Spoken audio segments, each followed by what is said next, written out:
Spell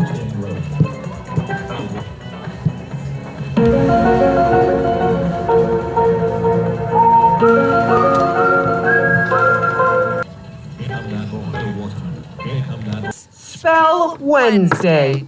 I don't know how to spell Wednesday. Okay, class, spell Wednesday.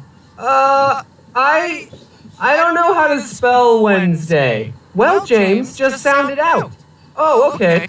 Yeah, sound it out, bro.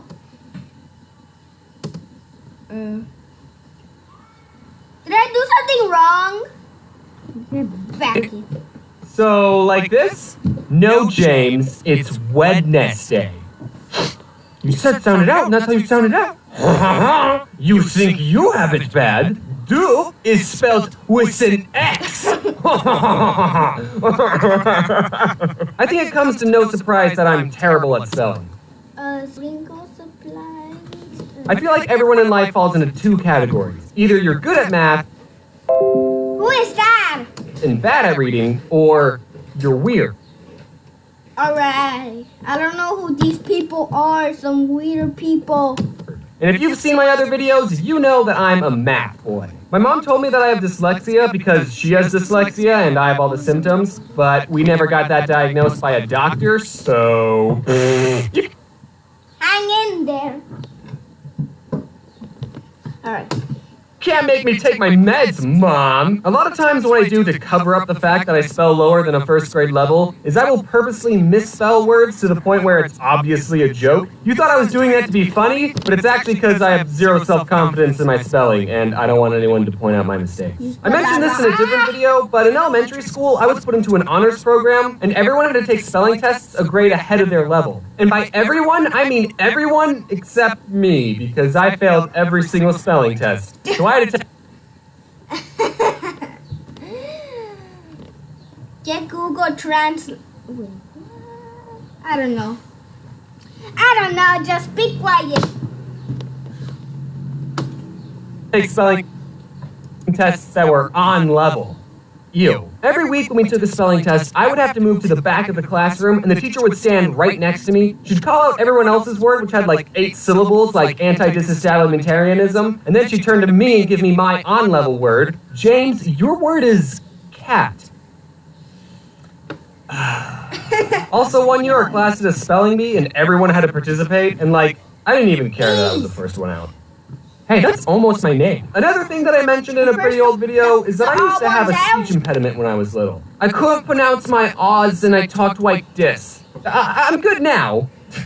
Obviously. So every other day during school, I had to go to a speech therapy class, and one day the teacher who taught me how to pronounce my O's, I'll call her Mrs. Kool-Aid, gave me this sheet of paper with a bunch of raindrops on it, and she said, for every raindrop on this page, say the word raindrop. But then she just left the room, and I said, well, I'm not going to do this. I didn't say raindrop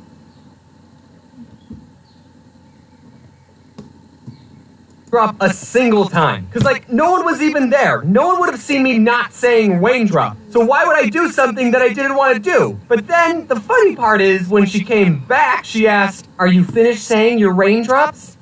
No. Well, how many did you say? I didn't say any.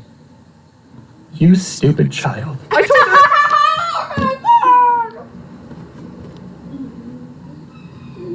the truth for some reason. I don't know why. It was probably the easiest lie in my life to get away with, but that's why I remember this story. I'm still mad at myself for telling the truth. And I had to say raindrop a bunch of times in front of her, and she would only go to the next raindrop until I said it right. And it was terrible. Really hurt my feelings. Since I was struggling with reading and spelling, I had to get an IEP. An incredible, excellent personality, which meant I had to go to a special class for a little bit during school. And the teacher who taught this class was none other than Mrs. Kool-Aid. Oh, yeah. Oh, yeah. I don't know why I said it like that. I don't remember anyone ever telling me I was put into a special needs class. I just remember going into speech therapy every other day, and then those classes slowly morphed into teaching me how to read and spell. I don't know, I thought reading this book would have helped me talk better. 2 other kids were in the reading class with me, and I remember the day when reading for me just clicked. Us 3 were were given a simple sentence.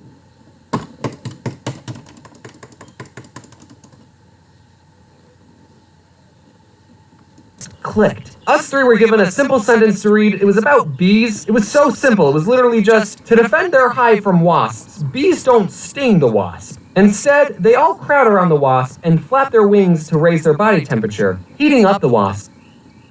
The face is funny. Until it dies. And then Mrs. Kool-Aid asked us, okay, how do bees defend against wasps? And the other two kids said, they sting them. And I said, what? No, you moans! Didn't you weed this? Oh! The words on this paper have meaning when placed in a certain order convey information. Also, I never want to get hugged by a bee. So I was in these classes all the way until the 6th grade. I was getting better at reading. It still wasn't great, but I was getting better at it. And one day, Mrs. Kool-Aid said, you know, James, you should try competing in the Battle of the Books. Battle of the Books? Battle of the Books? Battle of the Books! Finally, reading sounds fun! At my school, Battle of the Books was this competition where students were given a list of 4 books to read within a time limit of 2 months. I don't remember how long it was. And after however many months it was, the contestants would sit in an auditorium and take turns answering questions about the books. And whoever got the most questions right would get a pizza party. And that's where the battle part comes in. We'd kill each other for pizza. And then there were 2 more rounds, each with 4 more books, so there was a total of 12 books you had to read. And we were allowed to be with a partner, so my partner was TJ. Hey TJ, do you remember Battle of the Books? Yeah man, it was great. Now you're probably thinking that 4 books in 2 months isn't that hard, especially since they're kids' books. But as someone who didn't read any books on my own outside of school, it was a challenge. But I discovered a way to cheat the system. I discovered something called audiobooks. Instead of having to sit still and read the book, I could just have someone read the book to me. And I would get through the book so much faster. I'd be able to read a book in about 8 hours as opposed to reading a book never, because I would never be able to finish a book on my own. And I was actually able to understand what was going on. I legitimately thought that listening to audiobooks was cheating because of how well it worked. So I never told anyone my secret. Until just now. Please don't tell anyone. Also, I didn't just turn on an audiobook and start playing video games. No, I sat in my bed next to the CD player and followed along with the book, and sometimes I even took notes. I've wanted to talk about my love for audiobooks for so long, but I can't, because then people will think I'm getting paid by a certain company, but I'm not, and I'll prove it. Instead of wasting your money on quality audiobooks made by professionals, you guys should all check out LibriVox.org, where you can listen to free public domain audiobooks, which means there's only old-timey classical books on it, like Aesop's Fables, which in my opinion is all you need. Anyway, TJ and I did the Battle of the Books, and for one of the rounds, TJ was sick, so I had to answer the questions all by myself, and I never forgave him for that. And also the whole time, I was keeping track of everyone's points, and me and TJ got the most questions right. My math skills are finally being useful. I was already craving the pizza. After the last round, the teacher said, okay, I'll tally up all the points and let you all know who the winner is in a couple of weeks. But since I was keeping track of everyone's score, I already knew we won. I turned to TJ and I said, TJ, guess what?